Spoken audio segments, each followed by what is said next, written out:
et bienvenue, je m'appelle Florie Vin, artiste pluriel et slow, et aujourd'hui je vous présente l'enregistrement que j'ai fait de la peinture de forêt d'automne que j'ai peinte à la fois pour ma déco d'intérieur et pour les mécènes de Patreon, donc c'est les mécènes de septembre explorateurs qui ont reçu un tirage d'art de cette peinture.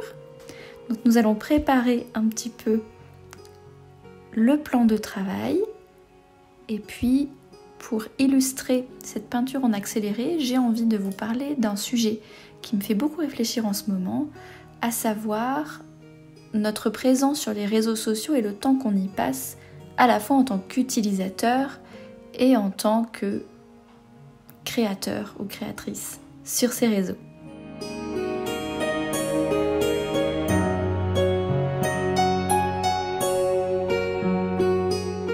Grâce à une amie, j'ai découvert un article écrit par une illustratrice qui est présente sur Instagram en tant que créatrice de contenu et qui a rencontré un responsable d'Instagram qui lui expliquait que pour être favorisée par l'algorithme, il fallait qu'elle publie au moins 4 réels par semaine, donc c'est les petites vidéos montées, plus au moins 4 ou 5 posts par semaine, apparemment les réels y comptent dans les posts, plus au moins 2 stories par jour, plus au moins une IGTV par semaine, qu'il fallait utiliser toutes les fonctionnalités d'Instagram, les sondages, les questions, les machins, etc.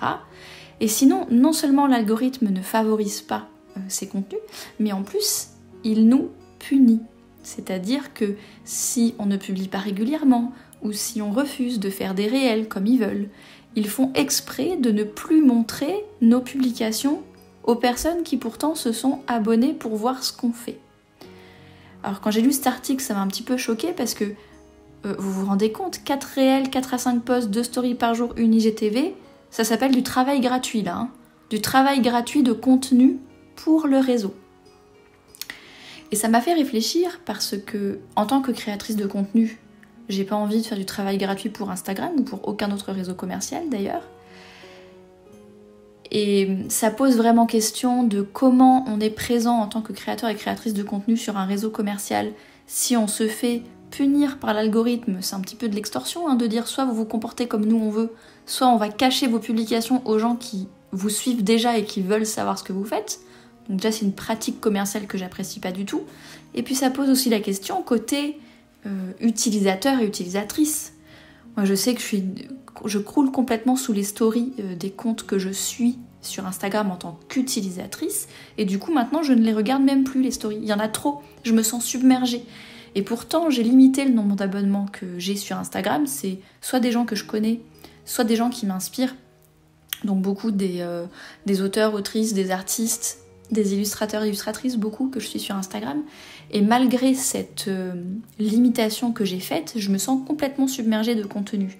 Et effectivement, si la plateforme incite les créateurs et créatrices à faire de la quantité plutôt que de la qualité, c'est pas étonnant qu'en tant qu'utilisatrice, je me sente submergée.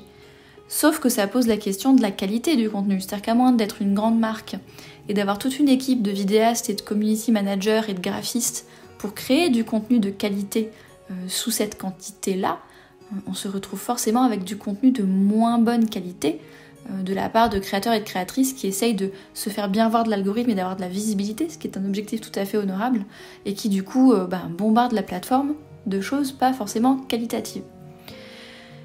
Voilà, donc ça m'a fait me poser beaucoup de questions sur comment j'ai envie de me présenter sur la plateforme en tant que créatrice. Est-ce que j'ai envie de vous bombarder de tas de contenus à qualité moyenne?